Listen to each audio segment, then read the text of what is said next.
Mula kay Melvs Castle, panoorin natin tong videong to mga tol na may kinalaman pa rin syempre dito sa West Philippine Sea kung saan nga mga tol tatalakayin natin dito yung mensahe ni Pangulong Marcos sa mga Pilipino na tayo ay hindi dapat matakot no sa mga banta ng pananakop at pang-aapi kasi ang ating gobyerno, ang ating Pilipinas na mahal ay hindi papayag na tayo ay alipinin dahil tayo ang ating kalayaan ngayon mga tol ay minana natin yan sa mga bayaning nagbuwis at lumaban talaga para sa kalayaan nating lahat. So ito ang ating panonoorin, bibigyan natin to ng reaction video.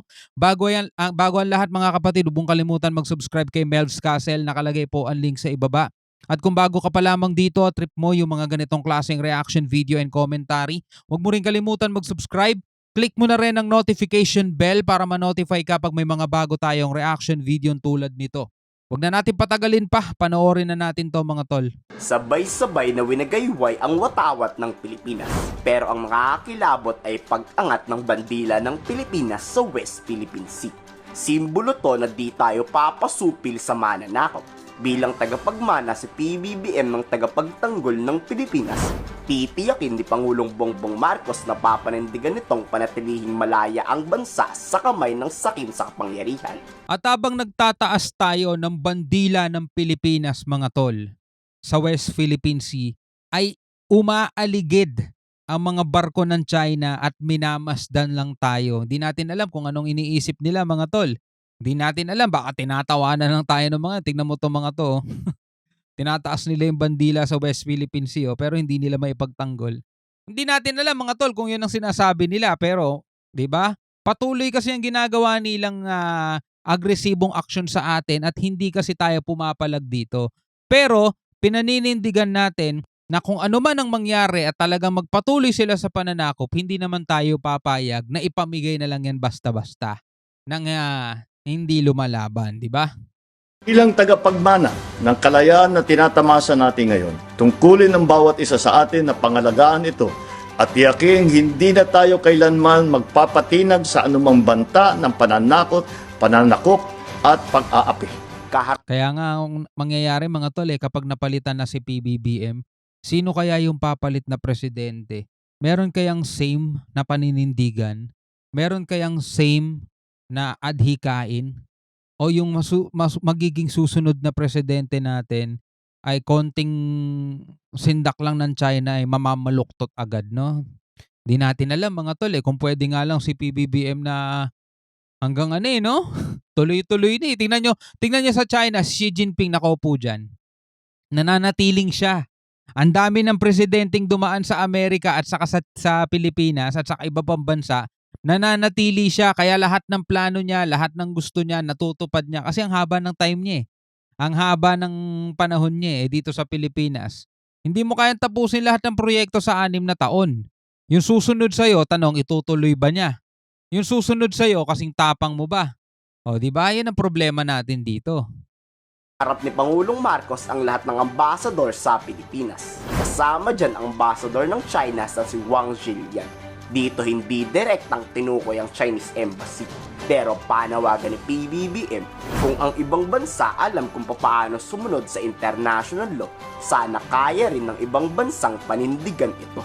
Nagbibingi-bingihan na lang si Wang Zhilian dyan pero sapul siya sa mukha niya harap-harapan talaga Pagpapabunga sa China na China lang ang hindi sumusunod sa sinumpang batas. Tama. At gumagawa ng sariling naratibo na gustong China lang ang masusunod. Tama. Taken positions in support of the rule of law and of the rules-based international order, grounded on the principles laid out in the UN Charter and multilateral conventions. Nanawagan naman ang simbahang Katoliko sa lahat ng matataas na opisyal.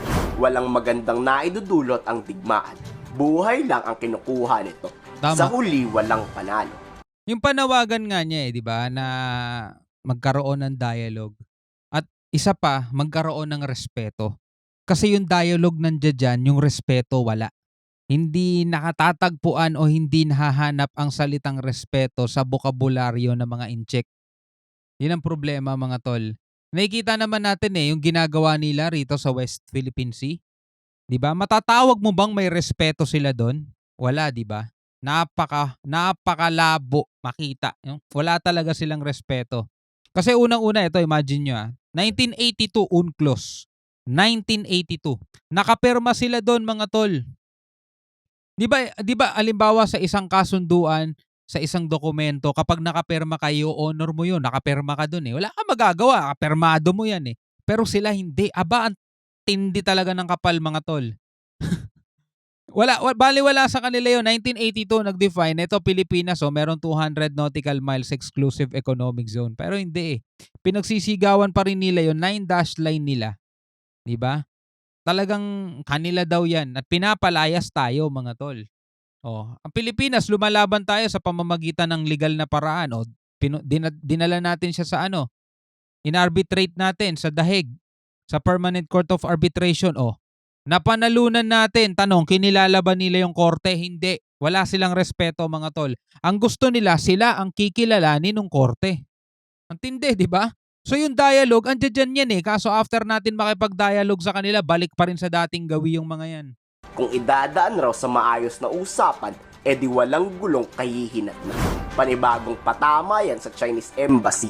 Patient, serious dialogue. Engaging with Patient, serious dialogue. Seryosong dialogo, pero dapat respeto nandiyan. others, and particularly those with whom we profoundly disagree, is the surest way of avoiding the catastrophe of escalation. Bago matapos ang araw ng kalayaan kahapon, binigyang diin ng presidenteng walang sino mang malakas na bansa ang magpapabagsak sa Pilipinas. Hindi tayo matatakot, hindi tayo papatinag. Yeah, Ang ating mga ninuno ay hindi umurong sa digmaan. yun. Kaya tayo ay hindi rin tatalikod sa tungkuling ipagtanggol ang ating nasasakupan. Hindi man direktang sinabi ni President BBM, pero ikinumper niya doon sa labanan, sa digmaan. Sabi niya, ating mga ninuno ay hindi umurong sa digmaan. So, anong ibig niya sabihin sa panahon natin ngayon? Hindi tayo aatras mga tol. If ever na talagang maghasik ng kaguluhan itong China, talagang gusto nilang gera sa atin, lalaban si PBBM, lalaban yung mga sundalo ng Pilipinas mga tol. I-invoke natin yung Mutual Defense Treaty natin dahil syempre kailangan natin ng backup at rest back.